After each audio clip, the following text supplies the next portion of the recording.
this right. There we go. That was glare. So, I'm fat. This morning, after using the restroom, before eating, and only in my underwear, I weigh in at just under 264. So for the purposes of this video, we're going to go with 264 pounds. Well, with that said, I'm 264 pounds. That is outrageous. I have never weighed that much on a scale in my life. That is the heaviest I've weighed in my life. Well, that's a lie. 267 or so is the heaviest I've weighed, and that was like a month ago or so. But still, I'm heavy. But let's break this down. So I wanted to break this down into a way that you could better understand with a visual aid, because I know that would help me. And so maybe you can use this as well for your own goals, to plug in your own numbers to figure it out for yourself, because that would definitely be useful if you're trying to lose weight or gain weight. Just use the inverse of what I'm explaining. So with that said, my current body weight is 264 pounds with an estimated 32% body fat. Now, this estimation I did myself by using my own eyes, because I feel I have a good grasp of what certain body fats look like, especially on myself. But with that said, if you don't understand body fat percentage, you can use a smart scale or a hand grip device that does the bioelectrical impedance. But if you don't have access to those either, hopefully you might know somebody or know someone who knows somebody that has a good grasp of body fat that can give you an accurate estimation. But with that said, I'm 32% estimated. Now, my goal body fat percent is 15%. Now, you may ask why? Well, it's because 15 to 20% body fat is the ideal range for building muscle and feeling your best. You can certainly build muscle and feel your best if you're underneath that 15% or above that 20%, but based off of research, that 15 to 20% is the most ideal range. So I want to be at the bottom of that range at 15%. But how do I get there? Well, we're starting here with 264 pounds, and we multiply that by 1 minus our current body fat percentage in decimal form. So push the decimal over 2 places from the percent. So we get 0.32, and that comes out to 180 pounds of lean body mass. That's that LBM there. So now lean body mass is how much your body weighs if you took every ounce of fat off of you and everything else was left. Now that we have this lean body mass number, we can divide that by 1 minus our goal body fat percentage, in this case 15% or 0.15, and that gives us our goal body weight. WT is weight. So 212 pounds is my goal weight if I want to be 15% body fat. And that's all assuming I only lose body fat in this weight loss phase and not lose an ounce of other lean body mass, which we all know is near impossible, because some of that lean body mass is going to be water weight, glycogen, etc. And you're going to lose both of those when in dieting phase. So knowing this, we can strive for this goal of 212 pounds, but realistically we're going to get down to maybe 205 to 210 pounds, which is still a doable number. But we're going to use 212 for the purposes of the rest of this video. Now, continuing on, we know where we want to be, but we don't know how to get there or how fast to get there. Now, here are a few more ranges and calculations you can use to understand how to get there. Now, with that said, current body weight is 264 pounds and current body fat is 32%.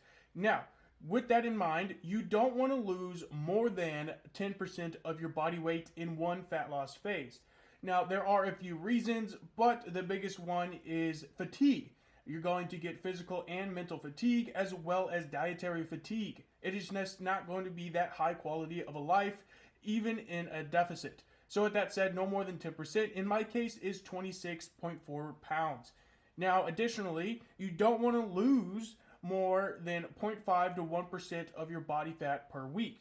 Now, you certainly can go under or above this, but this is the ideal range for both success and limiting fatigue. Why? Well, if you go any slower than 0.5%, you're not going to lose that much weight that quickly, and you're going to feel discouraged. And if you lose more than about 1% per week, then you're going to experience a lot of fatigue, a lot of desire to quit, and increased sensitivity to cravings. So with that said, my range is going 1.32 pounds to 2.64 pounds per week. Now, my ideal weight loss per week is 1.5 pounds. That's just an arbitrary number, and you can choose your own. But for me personally, I feel that this is an adequate pace, because I feel like I'm losing enough body fat to feel encouraged, but I'm not losing it at so fast of a rate that I'm feeling the fatigue side effects too heavily. So with that said, I'm losing 26 pounds over 1.5 pounds per week, which gives me a total of 18 weeks. So just plug in how much weight you're losing divided by how much you want to lose per week, and it gives you the total amount of weeks. So in 18 weeks of dieting, I should lose an estimated 26 pounds, which is great. But if you realize that 264 minus 26 pounds is not 212 pounds. So where does that leave us? Well, I added in a secondary equation down here. Now, obviously, 264 minus 212 gives us 52 pounds. And 52 pounds minus 26 pounds leaves us, conveniently, in another 26 pounds. So you're asking, well, when do I lose that additional 26 pounds? Here's how. Here's how we're going to get there. Now, we're losing that first 26 pounds over the course of about 18 weeks. But then what? Well, I'll be 238 pounds, give or take, and we're going to start a maintenance phase. Now, a maintenance phase is ideally a place where you'll be to maintain your new body weight and get acclimated to that new body weight and get comfortable there. So, how long are we in this maintenance phase? Well, it ranges from 0 to indefinite. So, if you feel very comfortable, you're low on your fatigue, you're feeling good at the end of that fat loss phase, you can technically skip that fat loss phase and you can just keep losing fat if you're heading in the right direction. However, if you're like me and you get fatigued both mentally and physically and you fall into cravings, then a maintenance phase might be for you. Now, usually it ranges between a couple of weeks, upwards of half of the amount of time you spent in that fat loss phase. So in this case, between 0 and 9 weeks. Now, obviously, take it at your own pace. If you feel good, you can get out of that phase and go back to weight loss. But with that said, we're going to be 238 pounds plus or minus 5 pounds. So we're going to gain a little bit of weight back, most likely in this maintenance phase. And here's why. During the fat loss phase, we're going to be, or rather I am going to be 750 calories deficit. Why? Well, 750 calorie deficit per day equals roughly 1.5 pounds of fat loss per week, which is why it's 750 calories.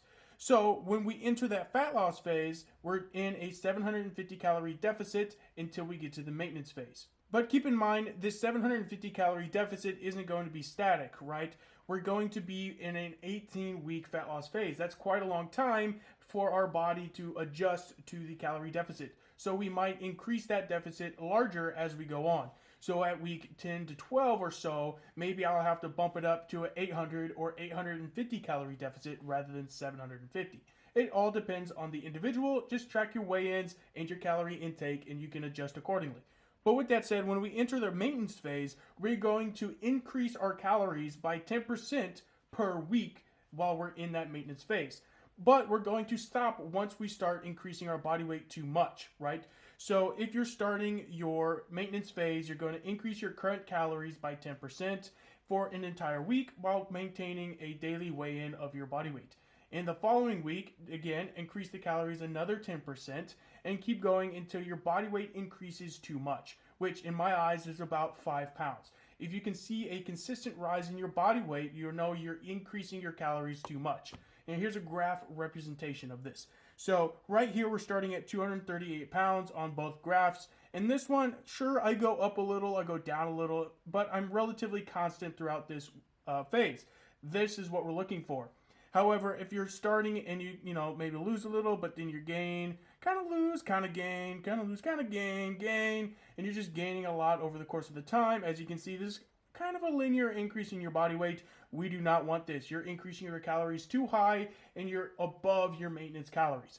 So now that we have a goal, we know how fast and how to get there, let's find out the calorie intake that we're having to get there in the first place. Now again, I'll restate, I'm 264 pounds and 32% body fat. Now in front of you are a plethora of equations that look overwhelming at the first glance, but bear in mind it's very easy. Now let's run through these. So for starters, these two are part of the same equation. They're just set for male or female. These two are part of the revised Harris-Benedict equation, and I'll put up on the screen here a picture of the equation that's not handwritten so you can better see. And then the second one down here, A stands for all or everybody, and this is the Cunningham equation. Again, I'll throw it up on the screen for better visualization, but there you go. Now, the main difference between these two is that the Cunningham equation is more so recommended to those with a very high amount of muscle mass and or a very low amount of body fat. Now these two are again male or female for general population, but even still anyone can use these equations. Now these tell you your basal metabolic rate or your resting metabolic rate, which is how many calories you were to burn if you laid in bed, inhaling and exhaling and existing, and that is it. Not moving an inch, not thinking very hard, not eating anything, nothing. But we, of course, don't do this day to day. We move about, do our chores, do our work, and sometimes we also exercise intentionally at the gym or at home. So with that in mind, we have to multiply this basal metabolic rate by a factor in order to get our total daily energy expenditure. Now our factors down here separated into two categories are general and exercise according to sessions per week. Now we have low, moderate, and high general activity, and then we add to that our exercise sessions per week. Whether we go 0 times a week, we go 1 to 3 times per week, 4 to 6 times per week, or even 7 and more times per week. So let's say you were moderately active and you went to the gym 1 to 3 times per week. You would add 1.4 to 0.1, getting 1.5, and you would then multiply 1.5 times the number you get from whichever equation you choose to use. And that should be a good estimate of your total daily energy expenditure, which again would be your maintenance calories. Now I went ahead and filled in these equations for my own numbers off camera so I don't bore you as much. But with that said, with the revised Harris-Benedict equation, I got 2,471 calories as my basal metabolic rate. Whereas with the Cunningham equation, I only got 2,296 calories. Why? Well, it's because I have a fairly high percentage of body fat, but also a very high body weight because I have quite a bit of muscle mass as well. So the Cunningham equation may be more accurate for me, and my numbers might be skewing this 2,471 calories. But I went ahead and did both just to show you guys. Now I'm multiplying this by 1.2 plus 0.1 because I have a low general activity and I will be exercising 3 times a week, which is within that 1 to 3 category, which is an additional plus 0.1. So that gives me a total daily energy expenditure of either 3,212 or 2,985 calories. Now take this with a grain of salt because your maintenance calories is not a certain number. It's not even close to being around that number because it is in fact a range, right? Let's take this 2,985 calories for example. Now, it's not, oh, eat 2,985 calories or you're going to either lose weight or gain weight. Not even close. I could probably eat 3,100 calories and not gain weight because that's not that far off of 2,985. I could eat 2,800 calories and probably not lose weight. Why? Because our daily intake varies as well as the range of our maintenance calories varies, right? You don't do the exact same thing every single day. You may move more on a particular day, move less on a particular day. You might have a great intense workout, or you might have a day where you don't even work out at all. You might have a day where you're not hungry, so you miss a meal. You might have a day where you're extra hungry and you eat an additional meal. So our days do vary, and so our maintenance range does vary as well. So with this in mind, I'm probably closer to this 2,985 calories, so I'm going to call it 3,000 calories. Now what I'm going to do is start off by confirming this. A lot of mistakes people make is not confirming their maintenance calories and going right into a deficit and assuming that they're correct. So like I said, that 2,985 total daily energy expenditure is not a set number, it is rather a range. So if I think of it in terms of plus or minus 100 calories or so, that gives me 2885 to 3085 calories per day. Now I want to eat this for 2 to 3 weeks in order to see if that is truly my maintenance calories. And I do this by doing a daily weigh-in for 2 to 3 weeks.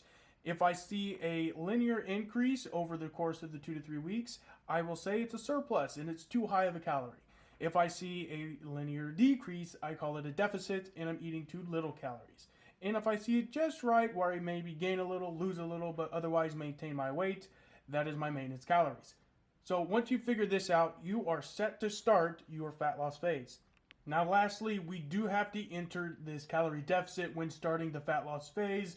And here's something people don't take advantage of enough, which is your steps. You're not exercising, you're not intentionally doing stuff other than walking a bit more. Now, my average daily step is around the average of most people, which is around 3,000 steps a day. I do not move very much because most of my hobby time and work time is spent sitting at a desk. So with that said, if I increase this step count, I can actually burn more calories throughout the day. Now, my goal is hitting around 10,000 steps, which is a very good goal for most everyone to strive for. Now, the difference here is around 7,000 steps, which is an about 350 calorie burn extra. Why? Well, because on average, you burn around 400 to 500 calories walking every 10,000 steps. But you have to take in mind, I'm not burning 500 calories based off 10K steps if I'm already used to walking 3,000 steps, because that's already acclimated into my body, which is why we have to find the difference, which for me is 350 calories. So by walking more, not having to do a whole lot of extra work, I can burn an extra 350 calories, which can save me of reducing an additional 350 calories in my deficit. So as we see here, our deficit needs to be 750 calories a day to hit that 1.5 pounds per week goal. So the difference being 400, meaning our average of 2985 minus 400 leaves us with 2,585 calories a day to try to hit our goal. Of course, we can adjust as needed, and I will show you more about that in the future video when I get there, and so I can show you then.